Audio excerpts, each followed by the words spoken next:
Hi, I'm Mantalaba from NCMA, student trainee here in Malaysia. Today I'm going to tell you the 10 qualities of a good caregiver. But first, I will give you a hint what caregiver meaning is. Caregiver is a person who is capable in taking good care of an elderly ill patients. So let's proceed to the 10 qualities of a good caregiver. First, patience. Meaning, pagpapasensya. When dealing with an elderly, it is essential for the caregivers to be more patient. Yes po, kailangan po nating mapasensya dahil ang ating pong mga inaalagaan ay mga may sakit at medyo matatanda na. So, moody na po sila. So, kailangan natin na sobrang haba ng pasensya. Number 2, charity minor. Having or showing a good mood or a happy face. Yes, means we always been cheerful and happy. We always have to bear our smile. Whatever our problems at home, we cannot bring it in our workplace. That's what we call professionalism. So, yung problema natin sa bahay lang yun. Leave it at home, not in our workplace. Number 3, multitasking. Yes, dealing with one more work all at the same time. Yes, meaning kaya nating gawin more than sa isang task all at the same time. So, kaya natin yun, diba? Number 4, being able to think quickly. Yes, it is also ties into planning, problem solving, and being able to focus.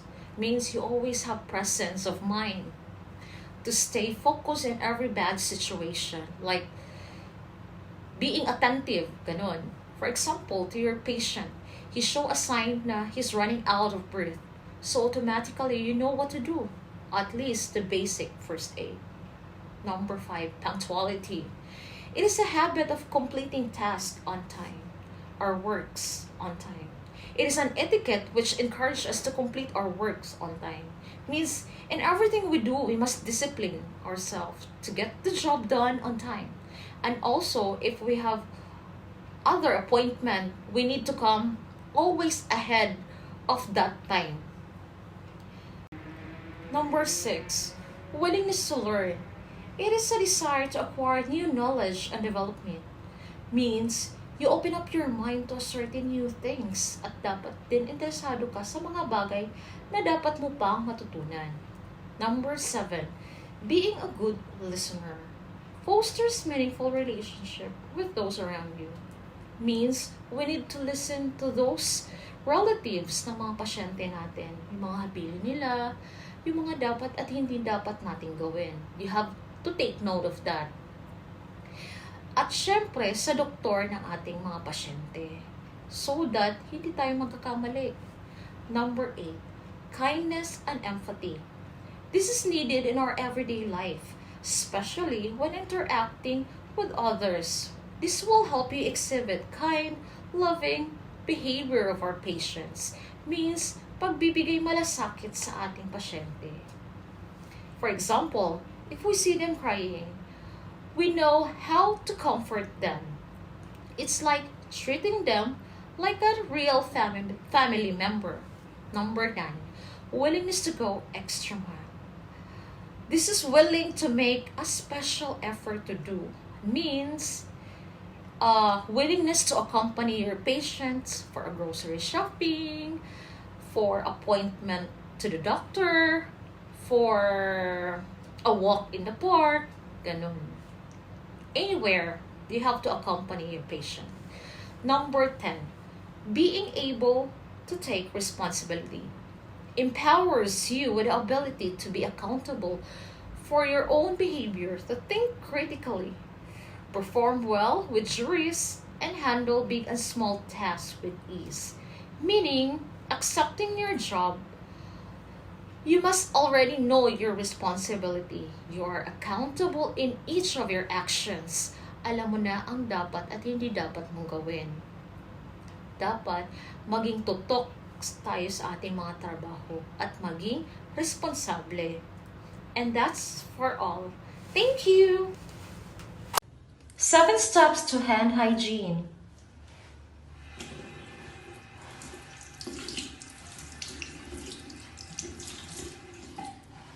First, rub hands palm to palm.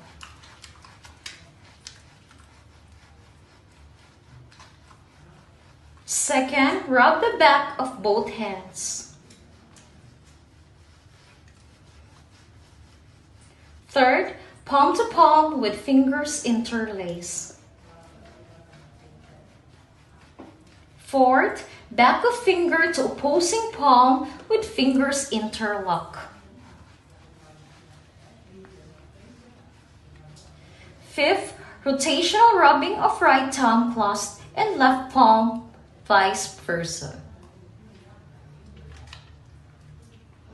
Sixth, rotational rubbing backwards and forward with clasped fingers of left hand in right palm, vice versa.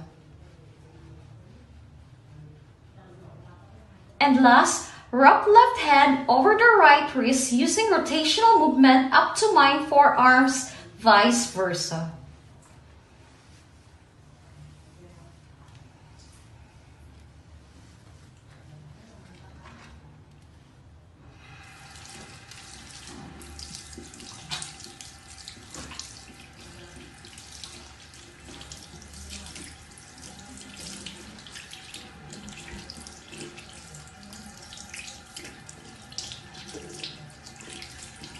And once you are clean, please close the faucet by your own elbow.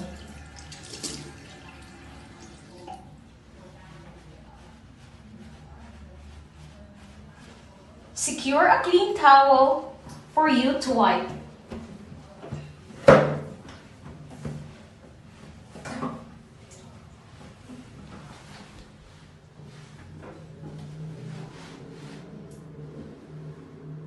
And that's the 7 steps of hand hygiene. Hello everyone, good evening. This is Mantalaba from NCMA Student Training here in Malaysia.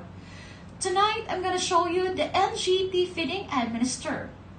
But before that, I'll give you a small recap what is NGT means. NGT is a nasogastric tube. It is the tube that passes through the nose down to the esophagus and into the stomach through the small intestine, also known as internal feeding nutrition. Purpose: for food and medication, for dehydration, and for decompression.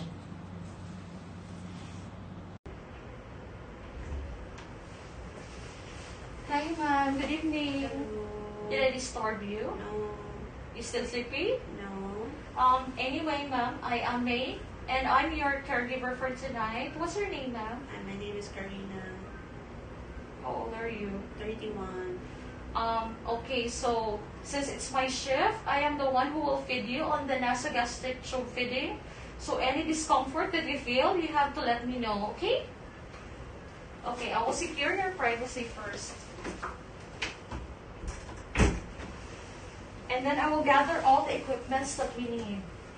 Ma'am, this is stethoscope, the towel, syringe, clean gloves, specimen cup, graduated cylinder, pH strip, and of course our alcohol. So all of this, ma'am, are sanitized.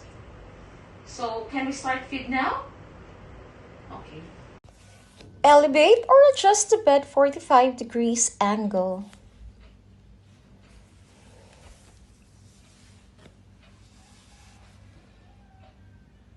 Put on gloves.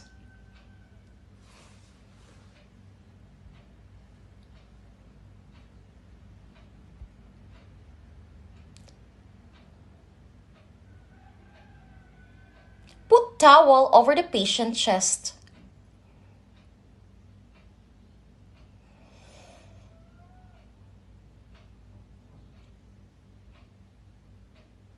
Attach syringe in the NG tubing.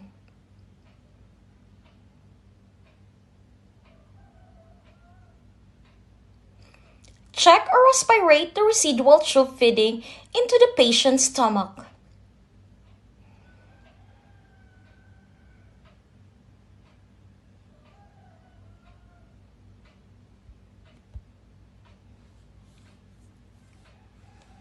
Hold the syringe 18 inches above from the patient's stomach.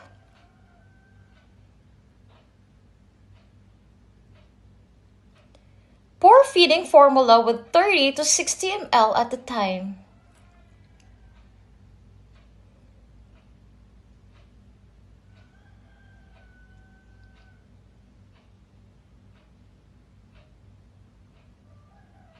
Final flushing of 30 ml of water.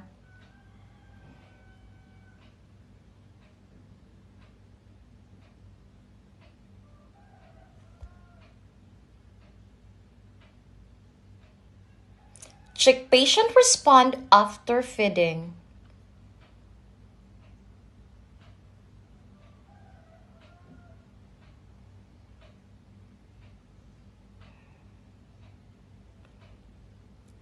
Clear all the things that has been used for feeding.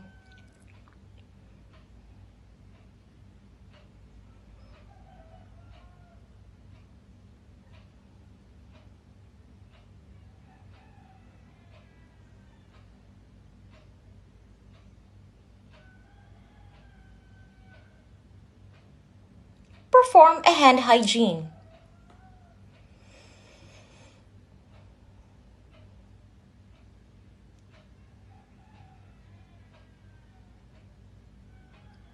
Document the patient chart.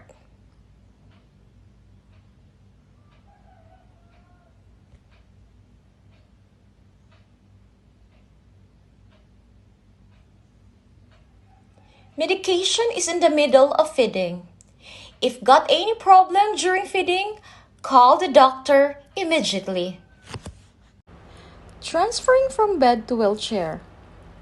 Patients who are weak to go about with their daily living routine may need some help from their caregivers. The caregivers can assist the patient with eating, bathing, dressing, using the toilet, and transferring to a wheelchair or other furnitures. In this video, we will be touching on one of the activities of daily living, transferring from bed to wheelchair and wheelchair to bed. It is important for caregivers to know the correct techniques or transferring so that they could position their body well to prevent back injuries. Knowing how to help patient and be able to assist patient correctly would make caring for them less stressful.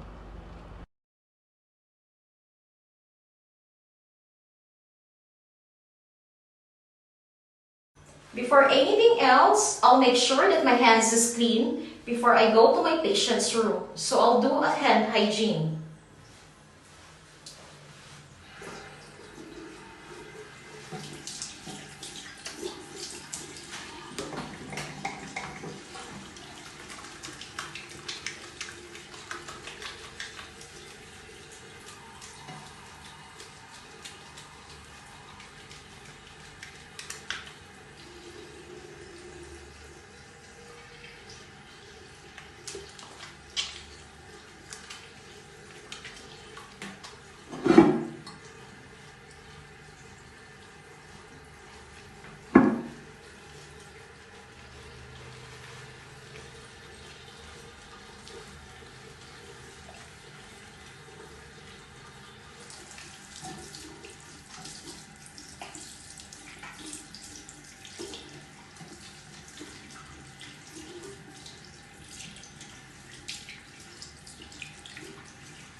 So now I'm ready to go to my patient's room.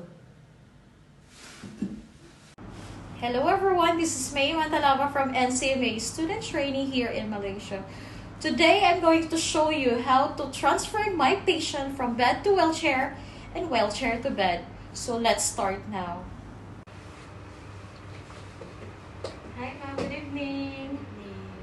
I am May and I'm your caregiver for tonight. What's your name ma'am? Ma'am Karina, they said your family member is on the living room. So they wanted to have a dinner with you. So I will send you and assist you to go to the dining area for dinner. So I will transfer you from bed to wheelchair, and once you're done, wheelchair to bed. Okay? But first, I'll secure your privacy first.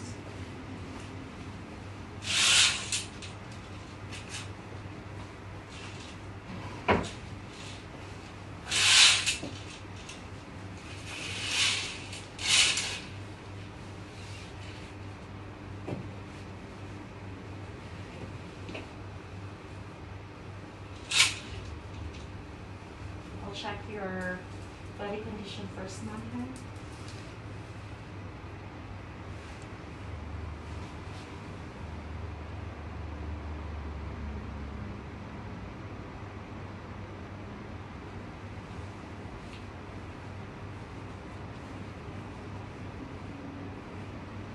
And check your vital sign.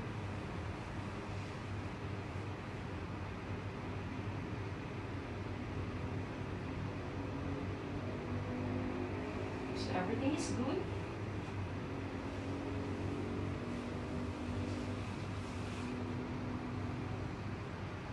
Step 1. Prepare the wheelchair. Remove the armrest close to the bed to ensure that the leg rests are out of the way.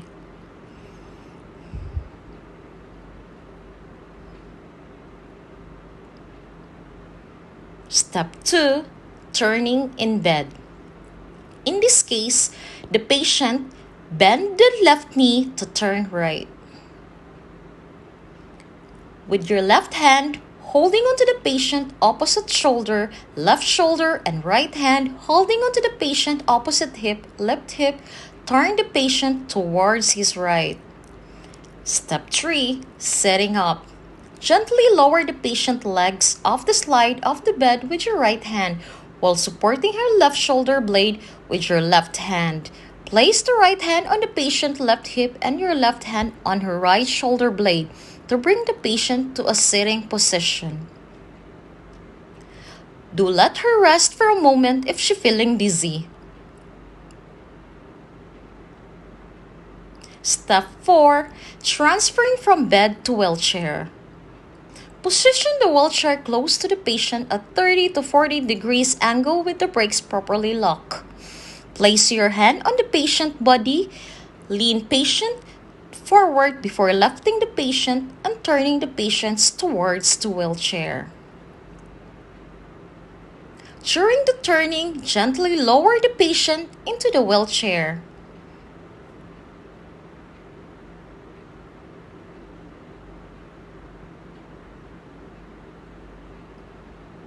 Shuffle patient's body in the back of the wheelchair and place her in a comfortable position.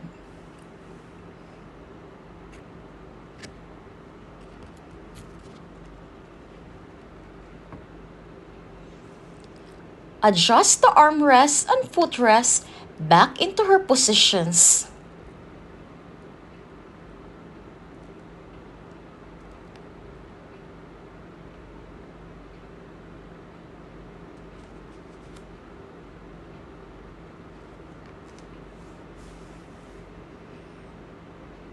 Position the patient feet on the footrest.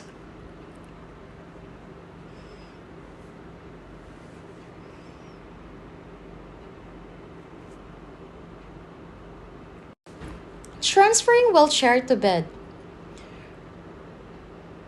Remove the armrest close to the bed and ensure that the leg rests are out of the way.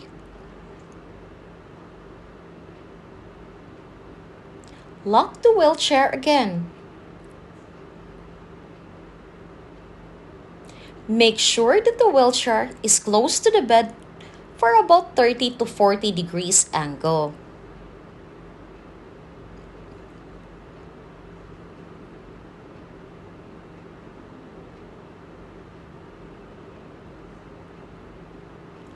Place your hand in the patient body.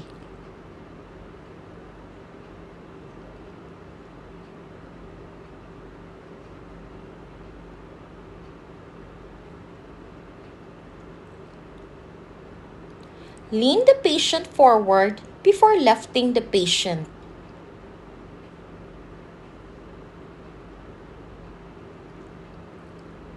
and turning the patient towards the bed.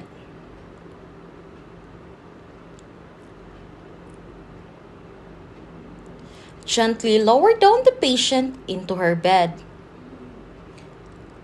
Do ask her and rest a moment if she felt any dizziness.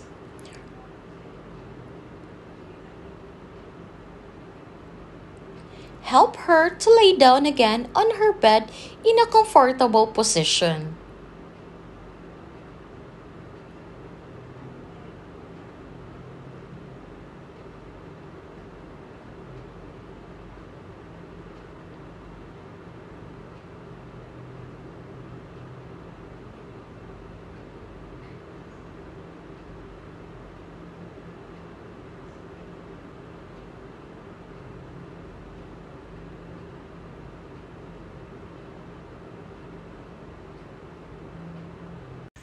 Hello everyone, this is Mantalaba from NCMA Student Training here in Malaysia, Batch 8 Extension. Today I'm going to perform a standard infant bathing procedure. So let's begin.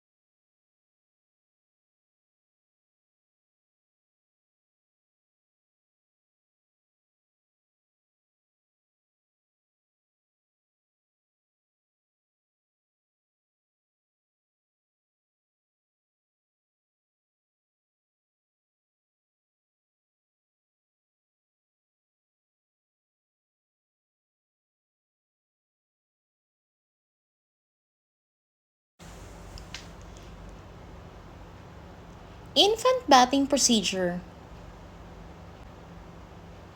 Before we begin, there are a few steps that we must do. Control the temperature of the environment.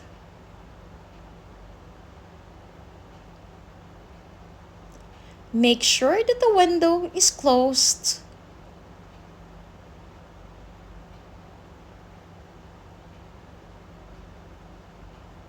Turn off the air condition.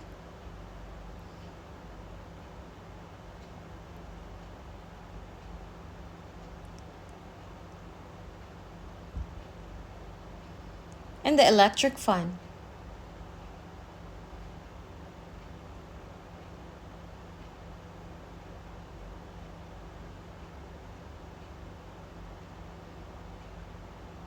Perform a hand hygiene.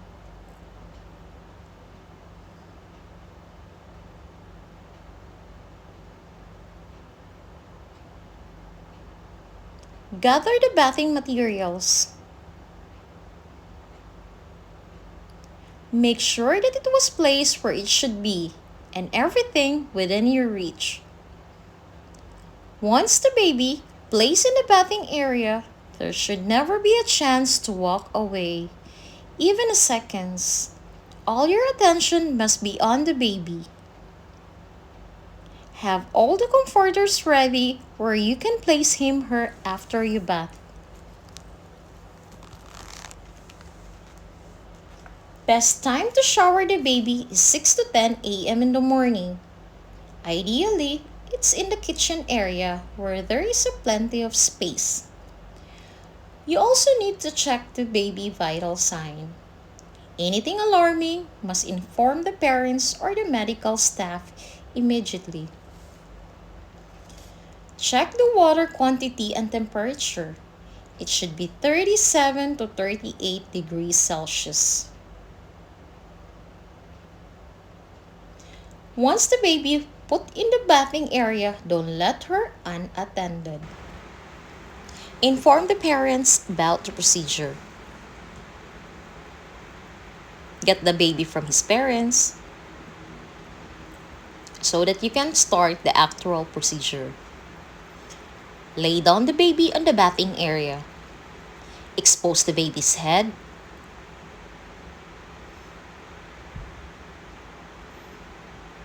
Take off the blanket so that you can check her body temperature.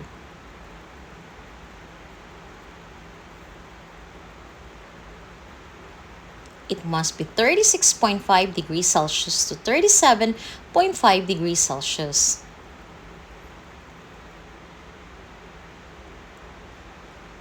So once everything is good, you can gather all the materials that you need, like baby bathtub, baby clothes, baby tissue, shampoo, and baby bath soap. You can also check the temperature of the water. It must be 37 to 38 degrees Celsius. Then after that, you can remove the baby's clothing.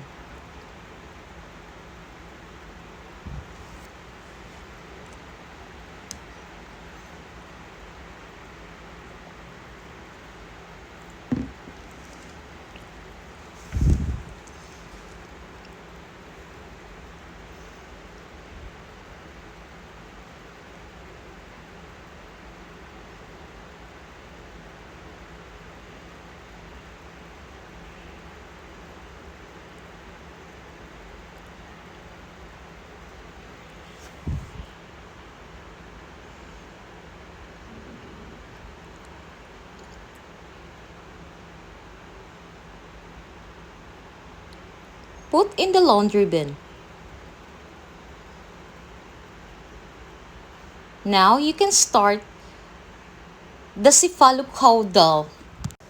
So we're gonna do the cephalocaudal technique, which is from cleanest to dirtiest. Wipe and clean and pat dry the eyes starting from the inner canthus to outer canthus using the clean cotton balls. Deep grip. And then wash and pat dry the face using the S technique or number 3 technique up to the outer part of the ears. Deep grip and then in the other side.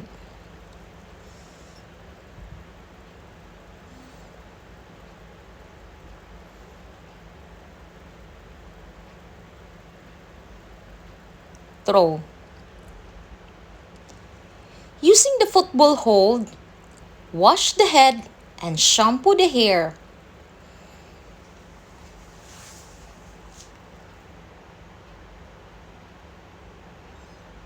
Lather using the finger pads starting from frontal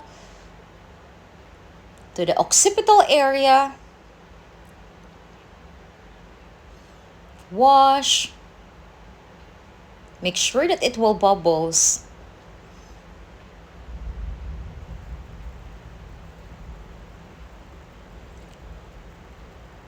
Rinse thoroughly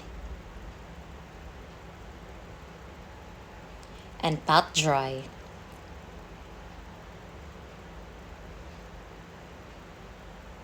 You can also restruct skin folds of the neck. Wash with soap, rinse, and pat dry.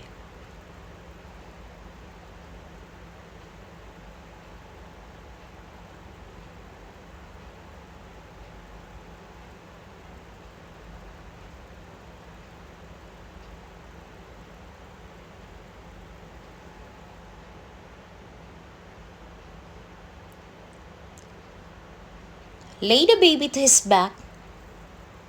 Lather his upper extremities. Chest up to the hand. Paying attention to the skin of the axilla and interdigits of the hand.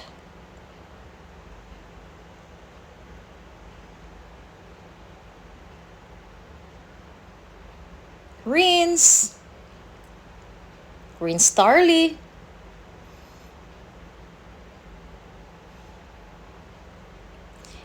Turn the baby to his abdomen and lather his back. Rinse.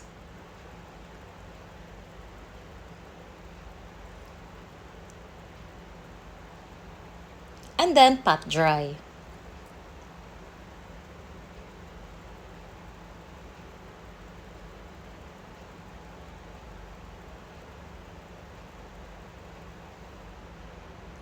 Turn front and then lay down the baby.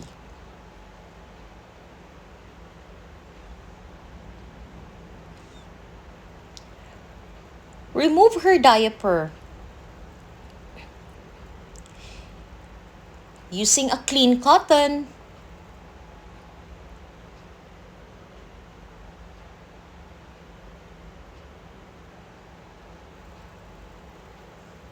So soak the cotton balls started from the mons pubis inguinal area, mons pubis labia majora,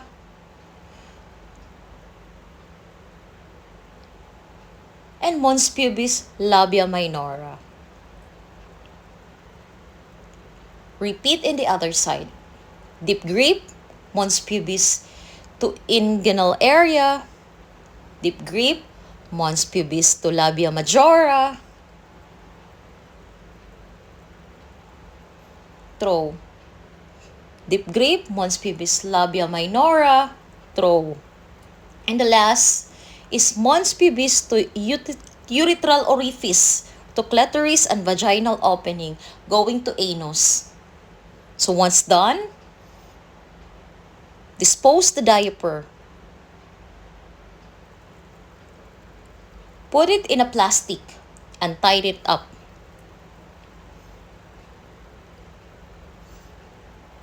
So that it won't expose.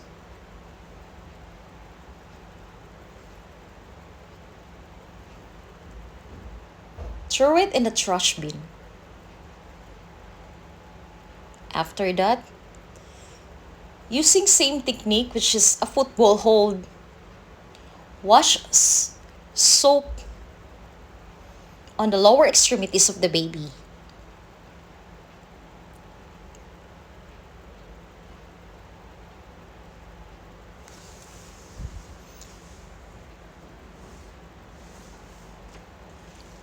Wash thoroughly with soap.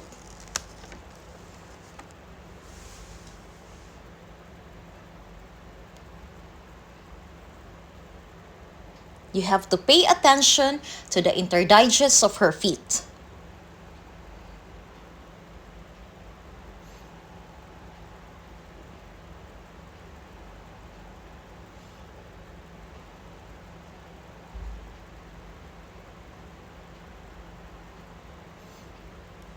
Wash with clean water.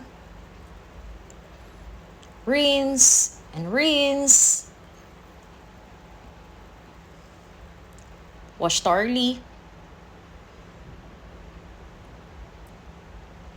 And pat dry.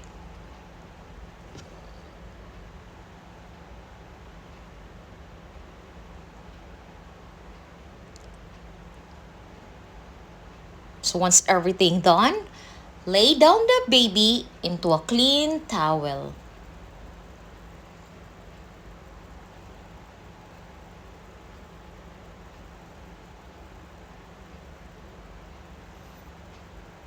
And then you have to put first her diaper before you put back her dress.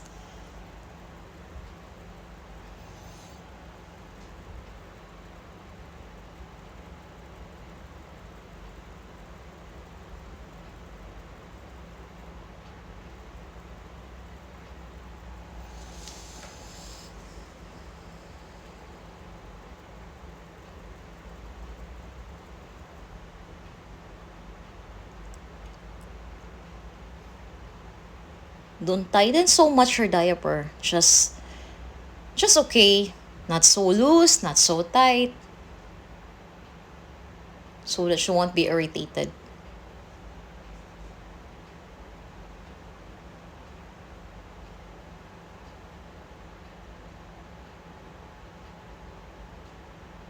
This is actually optional, but you can put a baby lotion on the baby. Massage her feet, her hand. And then you can put also a baby powder.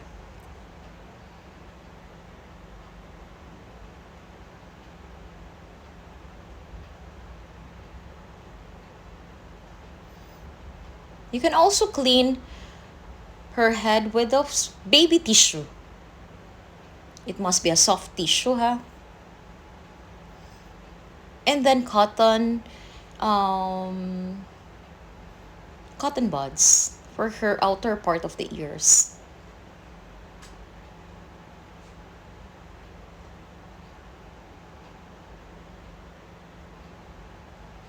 So true.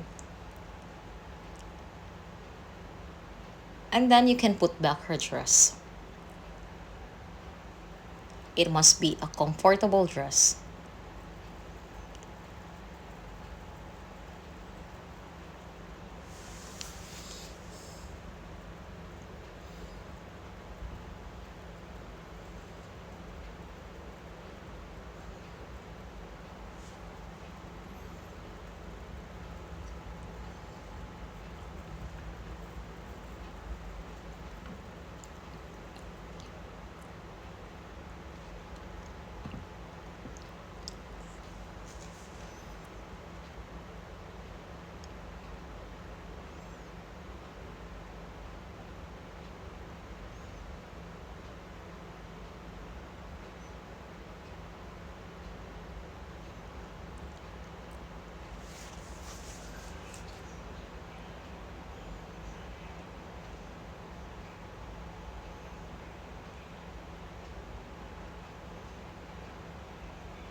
Put also his baby sock.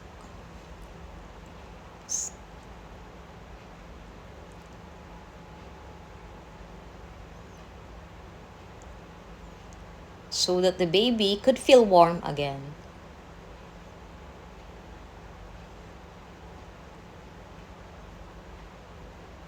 Okay, and we are ready. Cover her with a soft blanket and then ready to return to his parents.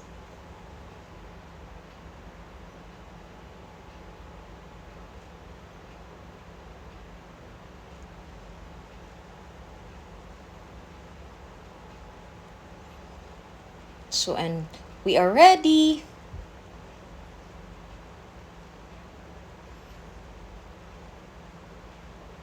You can return to mommy.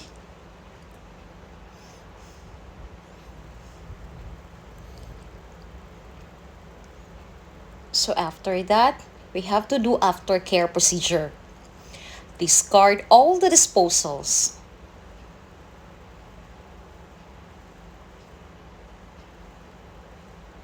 Put all in the laundry bin.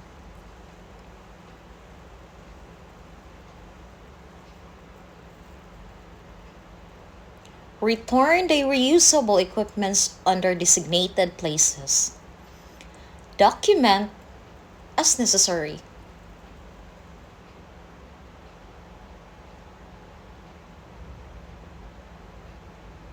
And then we are done. Thank you so much for watching. Happy bapping. Bye.